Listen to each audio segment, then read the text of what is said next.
सोलंकी अंश दिलीप सिंह।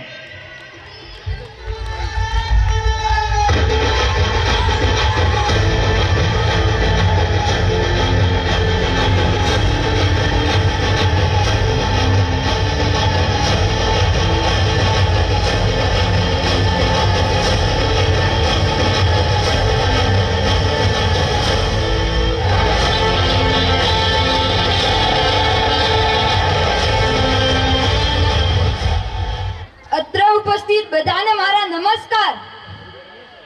આજના દિવસ મારા પ્રભાવશાળી વિશે સમયના મહત્વ વિશે હું મારા વાક્ય રજૂ કરવાનું મને ગૌરવ લાગે છે। આજના સમય જીવનનો સૌથી કિંમતી સોપાન છે। સમય એ સૌથી મહત્વપૂર્ણ અને અનમોલ વસ્તુ છે જે દરેક વ્યક્તિ પાસે મર્યાદિત પ્રમાણમાં હોય છે। જે વસ્તુ આપણે સાદી રીતે લઈ શકીએ છીએ તે છે સમય। જિંદગીમાં એકવાર સમય પસાર થઈ જાય છે તે ક્યારે પાછો આવવાનો નથી, પરંતુ આ સત્યની આપણી દ્રષ્ટિ પર ઘણો અસર પાડી શકે છે। ઘણીવાર આપણને લાગતું નથી કે અમે સમયનું મૂલ્ય જાણીએ છીએ, તેને અસાવધાનીથી વેડફી દેતા હોઈએ છીએ। આજના ઝડપી જીવનમાં આપણે ઘણા કાર્યોમાં વ્યસ્ત રહીએ છીએ। આપણા રોજિંદા કાર્યોમાં સ્કૂલ, ઓફિસ, પર્સનલ, ઇન્સ્ટિટ્યૂટ જેવા કાર્યો આપણને વ્યસ્ત રાખે છે, પરંતુ આ બધા જ કાર્યો વચ્ચે શું આપણે આપણા સમયનો યોગ્ય ઉપયોગ કરી રહ્યા છીએ? દિવસમાં કેટલાક મર્યાદિત કલાકો હોય છે। જેમ જેમ સમય પસાર થાય છે તેમ તેમ મૂલ્ય વધતો જાય છે। સમય એવી બીજી સંસાધન છે જે મહેનત અને ક્ષમતી જ નહીં, પરંતુ સંયમ અને વિચારશીલતા દ્વારા પણ વધુ પ્રાપ્ત કરી શકાય છે। આપણે પૈસા, સુવિધા વગેરે સંભાળીને બચાવીએ છીએ, તેમ આપણા સમયનો પણ યોગ્ય ઉપયોગ કરવાની જરૂર છે। યોજના બનાવો। દરેક કાર્યની શરૂઆત કરતા પહેલા યાત્રાના માર્ગદર્શનથી થાય। જો તમે દિવસ, અઠવાડિયા, મહિના અગાઉની યોજના બનાવો છો તો તમને ખબર રહેશે કે કયા કર્મમાં કામ કરવું તે તમારા સમયનું સંચાલન કરવા માટે પણ મહત્વપૂર્ણ છે।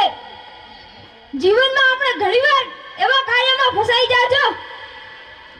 જો તમે તમારા મહત્વપૂર્ણ કામોને પ્રાથમિકતા આપો છો તો તમે વધુ કાર્યક્ષમ બની શકો। આપણું જીવન બહુ જ વ્યસ્ત હોઈ શકે છે। જો તમે દરેક કાર્યને અનુરૂપ સ્થાન આપવા વ્યવસ્થિત આયોજન જરૂરી છે। જો તમે ઘણીવાર તમે ખોટા કાર્ય માટે સમય ગુમાવી દો છો। જો તમે જેમ કે સોશિયલ મીડિયા, ટીવી, વાતચીત વગેરે આવરી લે છે તે તમને સફળતા તરફથી પાછળ ખેંચી લે છે। તે તમને સફળતા તરફ લઈ જતું નથી।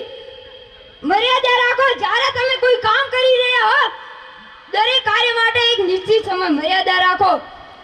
તમને કોઈ પણ કાર્યમાં ધ્યાન કે સમય બગાડવા જોઈએ નહીં।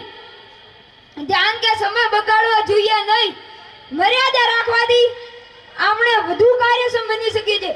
આપણા ખુદના ઉપર વિશ્વાસ હશે તો આપણે દરેક કાર્યમાં સફળતા જરૂર મેળવીશું।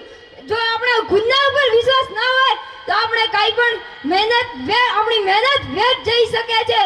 જો આપણે આત્મવિશ્વાસથી કામ કરીશું તો આપણો સમય વધુ મૂલ્યવાન બની જશે। અસ્તુ। જય હિન્દ, જય ભારત।